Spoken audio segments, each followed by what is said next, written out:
Ha venido a Lima en busca del manuscrito, ¿no? ¿Cómo lo sabe usted?, exclamé. Y supongo que el hombre que estaba con usted ha venido por el mismo motivo. Sí, se llama Dobson. ¿Y cómo sabe que éramos dos? Tengo un cuarto ahí al lado que da al callejón. Estaba casualmente mirando por la ventana cuando pretendían cazarles. ¿Acertaron a Dobson?, pregunté aterrorizado por cuál podía ser la respuesta. No lo sé, dijo Wilson James. No podría precisarlo. En cuanto vi que usted escapaba, bajé por la escalera posterior y le salí al encuentro. Pensé que quizá le sería de alguna ayuda. ¿Por qué? Por un instante me miró como si dudase sobre la respuesta que debía darme. Luego su expresión cambió, se hizo más cálida. Usted no lo entenderá, pero yo estaba simplemente parado frente a la ventana y me vinieron a la memoria recuerdos de un viejo amigo. Ya murió. Murió porque creía que la gente debía saber lo que decía el manuscrito. Cuando vi lo que pasaba en el callejón, intuí que debía ayudarle a usted. No se equivocaba. Yo no entendía una palabra, pero tenía la sensación de que era completamente sincero conmigo, e iba a hacerle otra pregunta cuando agregó: más vale que hablemos de esto después. Ahora convendría que nos fuéramos a otro sitio más seguro. Espere, Wilson, dije. Lo único que quiero es volver cuanto antes a Estados Unidos, nada más. ¿Cómo puedo hacerlo? Llámame Will. Basta de ceremonias, replicó. Opino que no deberías arriesgarte a ir al aeropuerto, todavía no. Si continúan buscándote, seguro que lo vigilarán. Tengo algunos amigos que viven afuera de la ciudad. Ellos podrían ocultarte. Hay otras 1000 maneras de salir del país, entre las que escoger. Cuando estés a punto, te indicarán a dónde ir. Abrió la puerta del cuarto y escudriñó el interior de la tienda. Luego salió y fue a inspeccionar la calle. Al regresar, me hizo señas de que le siguiera. Avanzamos por la calle hacia un jeep azul que Will me señaló. Cuando subimos al coche, observé que en el asiento trasero había un bien ordenado surtido de paquetes de alimentos, tiendas de campaña, mochilas y bolsas, como para una larga excursión. Circulamos en silencio. Yo me recliné en el asiento del pasajero y traté de reflexionar. El miedo me anudaba el estómago. Jamás habría esperado una cosa así. ¿Qué tal me hubiesen arrestado y encerrado en una cárcel peruana? ¿Y si me hubiesen matado por las buenas? Necesitaba examinar mi situación y analizarla y evaluarla. No tenía ropas de repuesto, pero sí dinero y mi tarjeta de crédito. Aparte de que, por una razón inexplicable, confiaba en Will. ¿Qué habíais hecho tú y esa otra persona, Dobson o como se llame, para que aquella gente se os echara encima?, preguntó él de pronto. Nada que yo sepa, respondí. Conocí a Dobson a bordo del avión. Es un historiador y venía aquí para investigar oficialmente el manuscrito. Representa a todo un grupo científico. Will pareció sorprendido. ¿Estaba el gobierno enterado de su visita? Por supuesto. Él había escrito incluso a determinadas autoridades anunciando que esperaba contar con su cooperación. No puedo creer que hayan intentado capturarle, ni siquiera llevaba encima las copias. ¿Tiene copia del manuscrito? Solo la de las 2 primeras revelaciones. Nunca habría sospechado que hubieran llegado copias a Estados Unidos. ¿Dónde las consiguió? En un viaje anterior le hablaron de un cura que conocía el manuscrito. No logró encontrarle, pero en cambio sí descubrió las copias escondidas detrás de su casa. El rostro de Will se ensombreció. «José». «¿Quién?», pregunté. «Era el amigo que te he mencionado, el amigo que murió. Se había obstinado en divulgar el manuscrito entre el mayor número de personas posible. ¿Qué ocurrió? Lo asesinaron.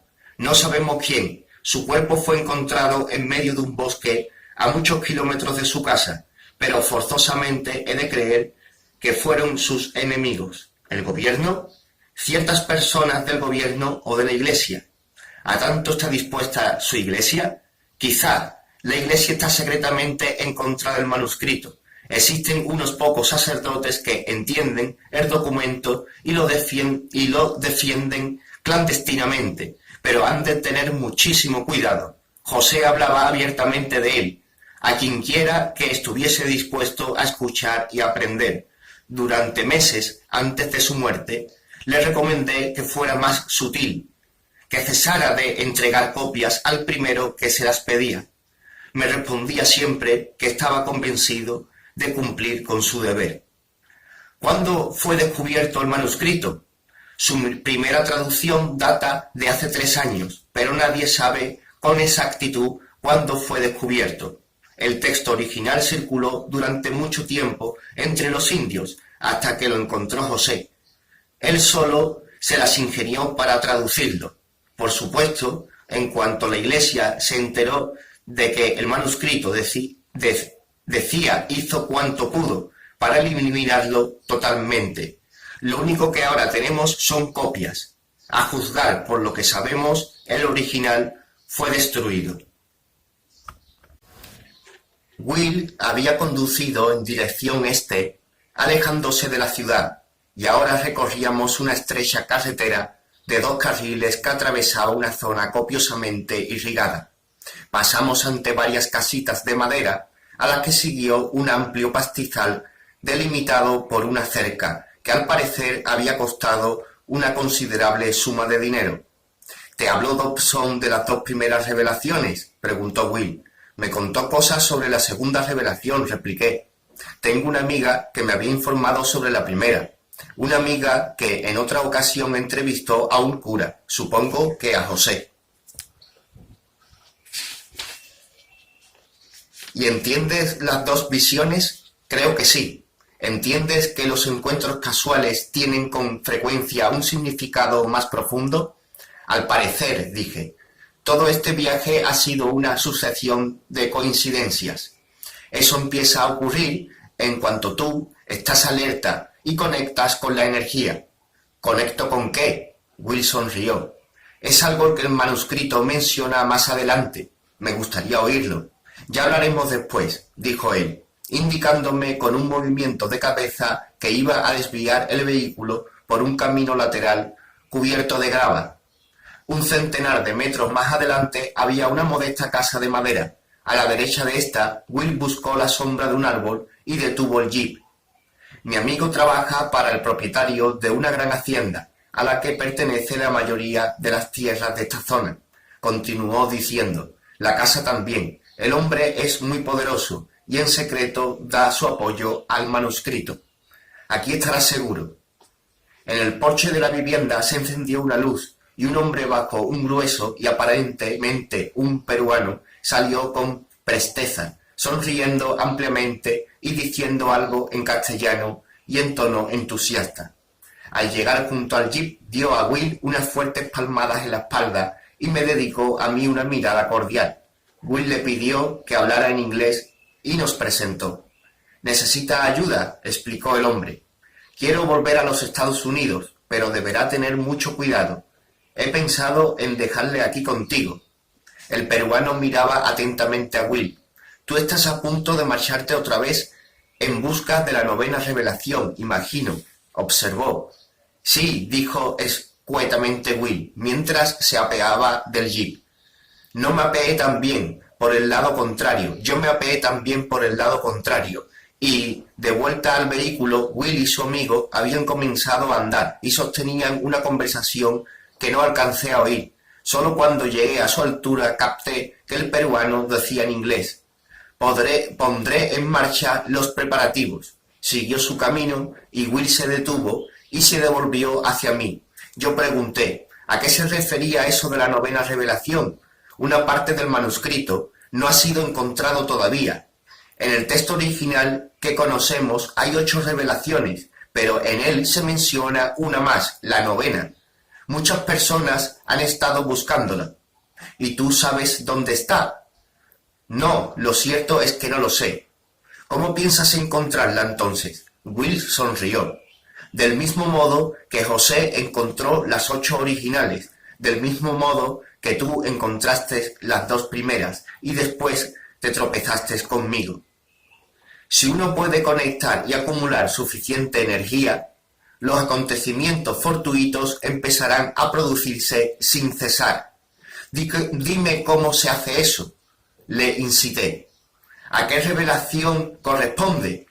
Will me miraba como si estuviera determinando mi nivel de comprensión. Saber conectar no depende de una sola revelación, sino de todas. Recuerda cuando la segunda revelación describe el envío de exploradores al mundo que utilizarían el método científico para descubrir el significado de la vida de los hombres en este planeta. Recuerda que no regresaron inmediatamente. ¿Y bien? Pues que las restantes revelaciones representan las respuestas que al final llegan, solo que no proceden exclusivamente de la ciencia institucional. Las respuestas a que me refiero provienen de muchos campos distintos de investigación. Los hallazgos de la física, de la psicología, del misticismo y de la religión se funden en una síntesis nueva basada en la percepción de las coincidencias. Estamos aprendiendo los detalles de lo que las coincidencias significan, cómo operan estas, y al hacerlo construimos un concepto totalmente nuevo de la vida, revelación tras revelación. En ese caso debo conocer todas las revelaciones, dije. ¿No puedes explicármelas antes de marcharte? He comprobado, de ese modo, no se obtienen resultados. Hay que descubrirlas cada una de una manera diferente. ¿Cómo? Simplemente como ocurra. A mí no me serviría de nada limitarme a contarte las cosas. Tú podrías recibir la información sobre cada una de las revelaciones, pero no las tendrías auténticamente. Has de descubrirlas en el transcurso de tu vida. Nos miramos en silencio uno a otro. Will mantenía su sonrisa. Hablar con él me hacía sentir increíblemente vivo. ¿Por qué buscas la novena revelación precisamente ahora?, inquirí. En el momento adecuado. He trabajado como guía en este país, conozco bien el territorio y comprendo las 8 revelaciones. Cuando, asomado a la ventana que da al callejón, pensaba en José, ya había decidido marcharme al norte una vez más. La novena revelación está allí, lo sé. Y yo no rejuvenezco, sino que me hago viejo, pero me he imaginado a mí mismo encontrando la revelación y además consiguiendo lo que promete. Sé que es una revelación más importante de todas. Sitúa las restantes en la debida perspectiva y nos otorga el conocimiento del verdadero propósito de la vida. Will hizo una súbita pausa. La expresión de su rostro era seria. Me habría marchado media hora antes, de no ser por los insistente sensación de que había olvidado algo. Otra pausa. Fue precisamente entonces cuando tú apareciste. Continuamos mirándonos uno a otro en silencio durante un buen rato. ¿Acaso tu idea se supone que tengo que acompañarte? Sugerí al fin. ¿Tú qué opinas? No lo sé. Me sentía confuso e inseguro. Los episodios que configuraban la historia de mi viaje a Perú pasaban como destellos por mi mente. Charlene, Dobson y ahora Will. Había viajado a aquel país movido por una ligera curiosidad y ahora me encontraba en la necesidad de ocultarme, convertido en un fugitivo insensato que ni siquiera sabía quiénes eran sus perseguidores. Y lo más extraño de todo era que en aquel momento, en lugar de aterrorizado, presa total del pánico, me sentía dominado por la excitación. Debería haberme esforzado en concentrar todo mi talento y todo mi instinto en hallar una manera de volver a casa, y sin embargo, lo que realmente deseaba era marcharme con Will, camino, sin ninguna duda, de peligros todavía mayores. No obstante, al considerar cuáles eran mis opciones, me di cuenta de que no tenía elección. La segunda revelación había puesto fin a cualquier posibilidad de regresar a mis antiguas preocupaciones, a mis viejas inquietudes. Ahora, si quería permanecer consciente, mantenerme despierto y enterado, Debía seguir adelante. «Pasaré aquí la noche», dijo Will. «Por lo tanto, tienes tiempo hasta mañana para decidir». «Ya he decidido», le anuncié. «Quiero acompañarte».